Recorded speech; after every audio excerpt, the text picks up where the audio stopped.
জুলাই গণঅভ্যুত্থানের সময় সংঘটিত মানবতাবিরোধী অপরাধের ঘটনায় করা মামলায় ক্ষমতাচ্যুত প্রধানমন্ত্রী শেখ হাসিনা ও সাবেক স্বরাষ্ট্রমন্ত্রী আসাদুজ্জামান খান কামালের মৃত্যুদণ্ড দেয়া হয়েছে। এ রায়কে পক্ষপাতদুষ্ট ও রাজনৈতিকভাবে উদ্দেশ্যপ্রণোদিত বলে অভিহিত করেছেন শেখ হাসিনা। খবর বিবিসির। রায়ের পর প্রকাশিত 5 পৃষ্ঠার এক বিবৃতিতে তিনি বলেন, রাজনৈতিক শক্তি হিসেবে তার দল আওয়ামী লীগকে বাতিল করার উপায় হিসেবে অন্তর্বর্তীকালীন সরকার এই মৃত্যুদণ্ড দিয়েছে। ভারতে নির্বাসিত হাসিনা এর আগে এই বিচারকে প্রহসন বলে অভিহিত করেছিলেন এবং তার বিরুদ্ধে আনা সকল অভিযোগ অস্বীকার করেন। তিনি আরো বলেন, আমি একটি যথাযথ ট্রাইব্যুনালে মুখোমুখি হতে ভয় পাই না, যেখানে প্রমাণগুলো ন্যায্যভাবে যাচাই করা যায়। শেখ হাসিনা বলেন, তিনি মানবাধিকার ও উন্নয়নের ক্ষেত্রে তার সরকারের সফলতার জন্য অত্যন্ত গর্বিত। সোমবার 2:30টার দিকে আন্তর্জাতিক অপরাধ ট্রাইব্যুনাল 1 এর বিচারক বিচারপতি মোহাম্মদ গোলাম মর্তুজা মজুমদারের নেতৃত্বাধীন 3 সদস্যের ট্রাইব্যুনাল এ রায় ঘোষণা করেন।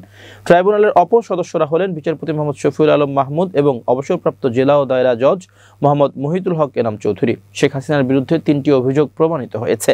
প্রথম অভিযোগে আমৃত্যু কারাদণ্ড ও দ্বিতীয় অভিযোগে মৃত্যুদণ্ড দিয়েছে আন্তর্জাতিক অপরাধ ট্রাইব্যুনাল। 6 ভাগে বিভক্ত 453 পৃষ্ঠা রায়ের সার সংক্ষিপ্ত অংশ পড়েছেন বিচারক।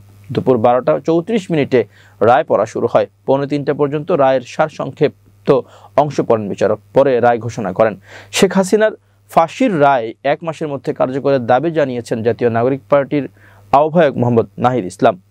সোমবার রায়ের প্রতিক্রিয়ায় তিনি বলেন, অন্তর্বর্তী সরকারের কাছে দাবি জানাবো, হাসিনাকে ফিরিয়ে আনুন। নিরাপত্তা উপদেষ্টা ভারত সফর করেছেন। আমরা চাই যাতে তিনি হাসিনাকে সঙ্গে নিয়ে দেশে ফেরেন। হাসিনাকে 1 মাসের মধ্যে দেশে এনে রায় কার্যকর চাই। তিনি আরো বলেন, শেখ হাসিনা, কামাল সহ বাকি আওয়ামী ফ্যাসিস্ট যারা হত্যাকাণ্ডের সঙ্গে জড়িত ছিল তাদের বিচার করতে হবে। নির্বাচনের পরও যাতে ট্রাইব্যুনালের কাজ বন্ধ না হয়, কাজ যেন চলমান থাকে। একই সঙ্গে দল হিসেবেও আওয়ামী লীগের বিচারের দাবি জানান নাহিদ। সাবেক আইজিপির সাজা নিয়ে তিনি বলেন, চৌধুরী মামুনের সাজায় সন্তুষ্ট নই। রাজসাক্ষী হলেও তার সাজা আরো বেশি হওয়া উচিত ছিল। এ বিষয়টি আপিল বিভাগে যাওয়া উচিত পুনর্বিবেচনার জন্য।